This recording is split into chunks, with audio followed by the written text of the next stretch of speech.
Proclamação do Evangelho de Jesus Cristo segundo Lucas. Glória a vós, Senhor.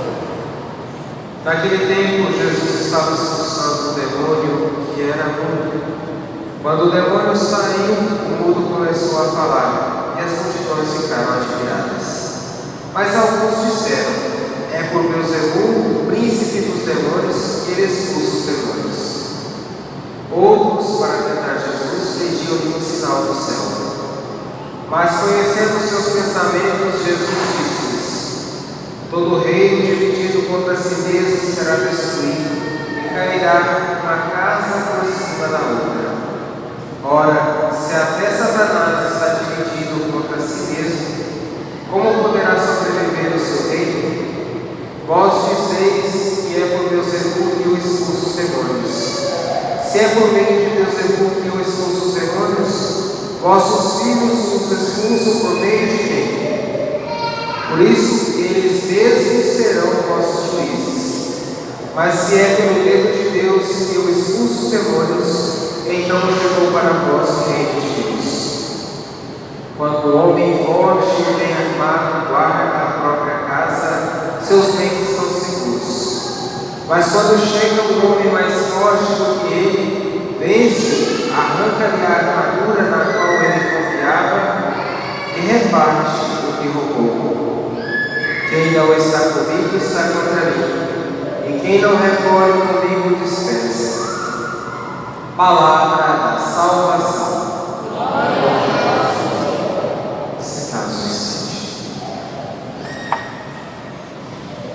A maioria dos surdos que nós conhecemos, automaticamente também são mudos, né?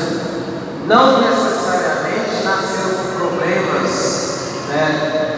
vocais, nas suas cordas vocais, mas não falam porque não escutam. Como que eu vou fazer algo se eu não aprendi, não é verdade? Então, se ele não ouve, não tem como falar. Então, não é necessariamente que um surdo seja também mudo. Existem meios, existem estudos que às vezes proporcionam de uma forma especial a possibilidade de uma pessoa, mesmo sendo surda, consiga falar. Mas a maioria das vezes, o surdo, ele também é mudo, mas ele é mudo não porque tem problemas vocais, mas porque nunca escutou, por isso também não verbaliza aquilo que nunca ouviu. Mas essa realidade não é simplesmente do deficiente físico. Essa realidade é muito mais atual naquele que é deficiente espiritual. Vai para. O senhor está ficando doido? Não. É uma realidade que nós vivemos. Nem sempre nós queremos escutar a palavra de Deus. Nem sempre nós ouvimos da maneira que deveríamos ouvir a palavra de Deus. E por isso, se a gente não ouve direito, a gente também não vai falar direito. Quando a gente é criança e aprende a falar com os nossos pais e às vezes falam errado, na escola nós vamos ser corrigidos, porque estamos falando errado e a professora vai corrigir. Não é assim que se fala. Mas meu pai fala é assim, mas está errado. A maneira correta é essa. E com o tempo a criança vai assimilando o jeito certo de falar. Algumas famílias ainda falam, está ficando exibido. Depois que foi para a escola, está até falando diferente, né? Não é, está falando correto, está aprendendo o que é certo, sem desprezar, sem humilhar as suas raízes, suas origens, é claro. Mas ele está aprendendo agora da forma correta, não é para ficar com raiva, porque a criança está falando diferente ou coisa assim. A criança está aprendendo a falar da maneira correta. Às vezes os pais, os avós não tiveram a mesma oportunidade de aprendizado que a criança tem e deve ser motivo de alegria, não de revolta, de achar que a criança está se tornando orgulhosa, que a criança está se tornando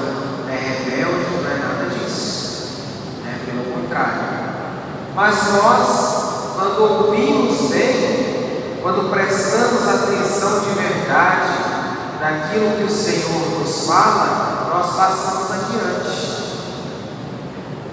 Eu até dizia alguns dias atrás da necessidade da oração, porque nós temos no nosso meio muita gente que fala muito bonito, prega muito bonito,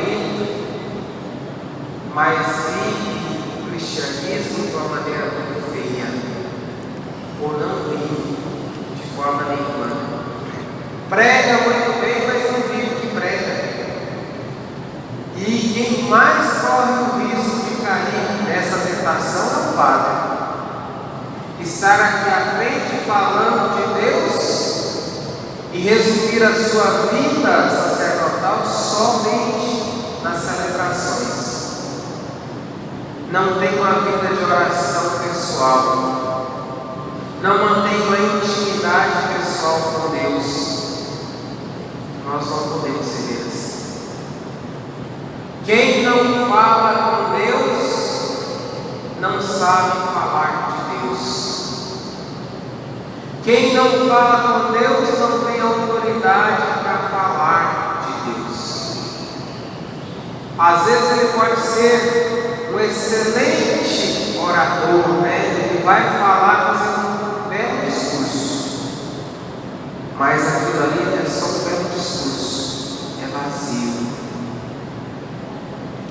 Quantos padres simples e humildes nós já conhecemos, que passaram pela nossa vida e que falavam de maneira tão simples, tão humilde, porém tocava o nosso coração e nos transformou, nos libertou de ideias, às vezes, que não eram do agrado de Deus, de traumas, de medos, e outros que às vezes falam tão bonito,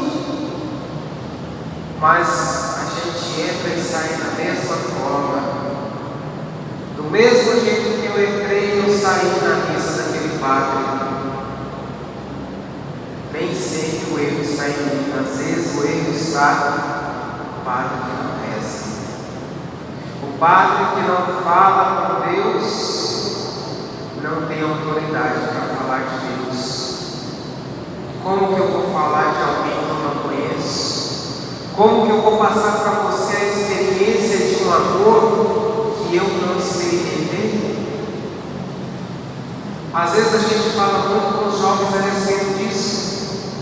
O meu pai é muito fechado, a minha mãe é muito fechada.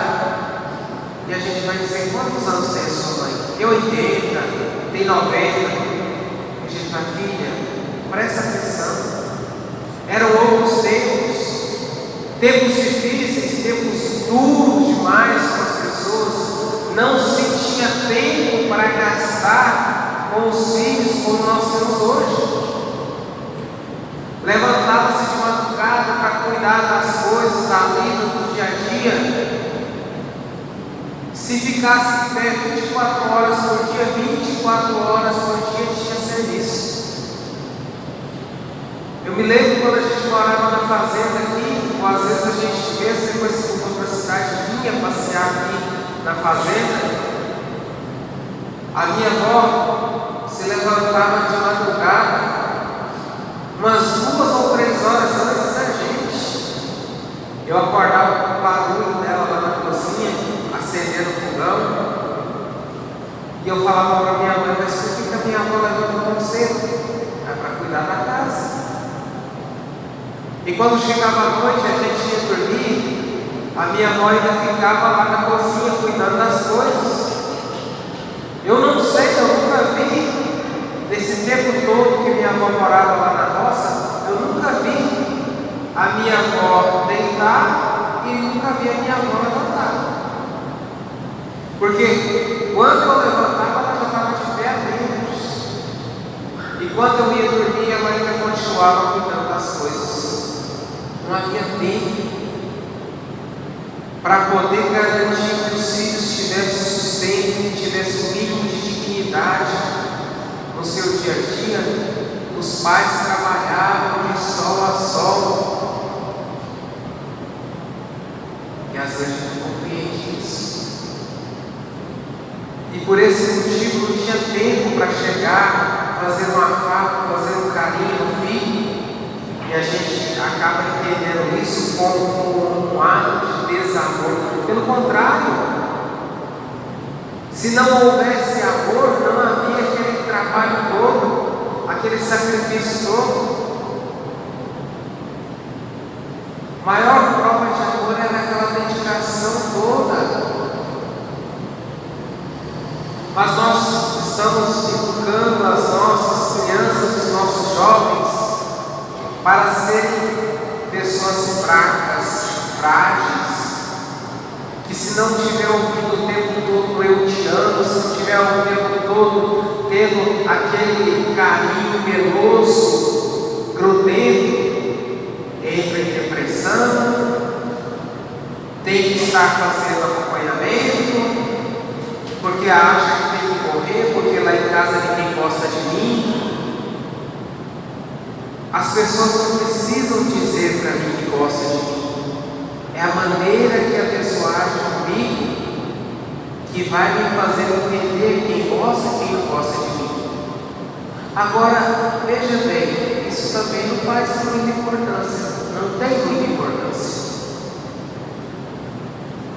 Se de repente, imagina só, nós aqui na nossa importância, né? O umbigo do mundo sou eu. Eu estou achando que eu sou o umbigo do mundo, né? A pessoa mais importante. Fiquei sabendo que falaram mal de mim. Disseram que não gostava da minha pessoa, do meu jeito de fazer o que queria. Sabe quem foi que disse? Xuxa Meneghel. Rapaz, eu nunca vi a Xuxa ao vivo e sem cores. A mulher daquela não tem cor nenhuma, né, coitada? Nunca vi aquela mulher pessoalmente. Se ela falar que não gosta de mim, que não gosta do meu jeito de ser, o que isso vai mudar na minha vida? Ai, vou ter que tomar um remédio controlado para dormir. Eu não vou. Essa noite eu não durmo. Estou preocupado. O que eu fiz que eu magoei a Xuxa? Gente, tenha santa paciência. Quem sou eu para a Xuxa? E quem é a Xuxa para mim?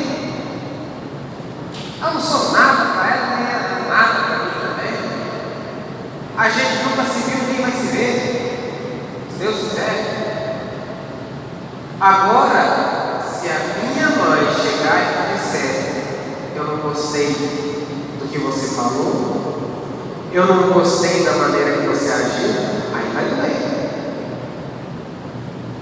Aí eu vou parar para pensar se eu agi errado ou se a minha mãe está agindo errado comigo. Aí dói, aí machuca, porque é uma pessoa que eu amo. É uma pessoa que é importante para mim. E por isso sempre eu digo, as pessoas que nós amamos e que nos amam são as pessoas que mais têm capacidade de nos machucar ou são as pessoas que mais são machucadas por nós, no nosso jeito de comportar para com elas. Se eu falar para a Xuxa aqui que eu gosto dela, ela nem vai estar sabendo. Eu sei que tem algum amigo dela aqui para contar, né? Algum coroinha aqui com essa Xuxa não, né? Não é do tempo deles. Elas não é nem do tempo, nem daquela cachorrada que a gente tinha lá, não lembra? É tudo novo isso. Se ninguém contar, ela nem fica sabendo. E se ela disser ninguém contar também, eu tenho que se contar também, para mim tanto faz. Mas a gente precisa tomar cuidado justamente com isso. A pessoa que está do seu lado é a pessoa mais frágil diante de você. É a pessoa que você tem maior poder de ferir, de machucar. E também é a pessoa que tem mais poder de ferir você, de machucar você. Por isso a gente precisa viver de uma maneira mais intensa o amor que vem de Deus. Não é simplesmente ficar falando. Falar que o papagaio aprende, mas a gente precisa viver o amor. O amor não é sentimentalismo. O amor é prática do dia a dia, são atos, são expressões. Mas quando a gente não ouve, a gente não aprende e a gente não põe em prática. O pior surdo não é aquele que não consegue ouvir, mas é aquele que ouve, mas deixa entrar o ouvido e sai do mundo. Ou melhor dizendo, o pior surdo é aquele que escuta, mas não ouve.